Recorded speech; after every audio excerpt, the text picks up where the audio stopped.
Di tanah Johor yang subur dan makmur, hiduplah dua bersaudara yang merupakan putra dari sang sultan. Mereka adalah Muria dan adiknya, Sengede, dua anak lelaki yang cerdas, lincah, dan penuh rasa ingin tahu. Meski berasal dari keluarga bangsawan, mereka gemar bermain seperti anak-anak biasa. Pada suatu sore yang cerah, Muria dan Sengede bermain layang-layang di tepi laut. Sambil bermain, mereka menggembala kawanan itik milik keluarga. Angin laut yang sepoi-sepoi membuat layang-layang mereka terbang tinggi menghiasi langit biru. Namun tak lama kemudian, awan gelap bergulung datang membawa badai yang mengguncang. Angin kencang menerbangkan layang-layang mereka hingga benangnya putus dan hilang ditiup angin. Tanpa pikir panjang, mereka berlari mengejar layang-layang itu sejauh-jauhnya. Sayangnya, mereka begitu asyik mengejar layang-layang, hingga lupa bahwa mereka tengah menjaga itik-itik. Ketika tersadar dan kembali ke tempat semula,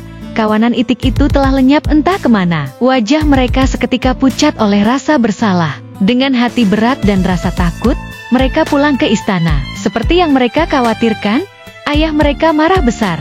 Sebagai hukuman, sang sultan memerintahkan mereka untuk mencari kembali itik-itik yang hilang, dan tak diizinkan pulang sebelum menemukannya. Berhari-hari mereka menelusuri hutan dan pesisir, namun hasilnya nihil. Hingga akhirnya, kaki mereka menjejak tanah di kampung Serul. Lelah dan kelaparan, mereka tidur di sebuah maunasah. Pagi harinya, warga setempat menemukannya dan membawa mereka ke hadapan Raja Serul. Alih-alih mengusir, Raja Serul justru terkesan oleh ketulusan dan sopan santun mereka. Ia memutuskan untuk mengangkat Muria dan Sengede sebagai anak angkatnya. Sejak saat itu, kehidupan mereka berubah.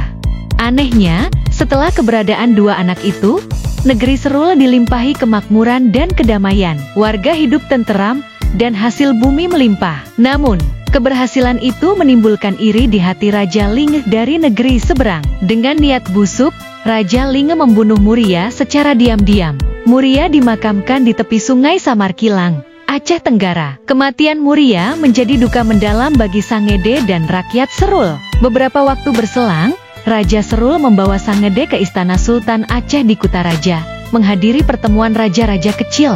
Saat sang ayah angkat masuk istana, Sangede menunggu di halaman, mengisi waktu dengan menggambar seekor gajah putih di atas tanah. Tanpa disangka, lukisan gajah putih itu dilihat oleh putri Sultan. Ia tertarik dan meminta kepada ayahandanya untuk menghadirkan gajah putih seperti dalam gambar Sangede. Sultan pun memerintahkan Raja Serul dan Raja Linge mencarinya ke daerah Gayo. Sangede sebenarnya tak pernah melihat gajah putih. Namun, malam itu, ia bermimpi didatangi Muria yang memberitahukan bahwa dirinya telah menjelma menjadi gajah putih dan kini berada di Samarkilang, tempat ia dimakamkan. Keesokan harinya, Sangede dan Raja Serul yang kini bergelar Muyang Kaya menuju Samarkilang. Di sana, mereka menemukan gajah putih sedang berkubang di tepi sungai, seperti dalam mimpi Sangede. Mereka mencoba mengikat dan menarik gajah itu. Namun hewan itu tak bergeming. Gajah putih itu justru berlari dan berhenti tepat di dekat makam Muria. Sejak itu, tubuhnya tak bergerak, seolah menjadi patung hidup. Berbagai cara dilakukan untuk menggerakkan gajah itu,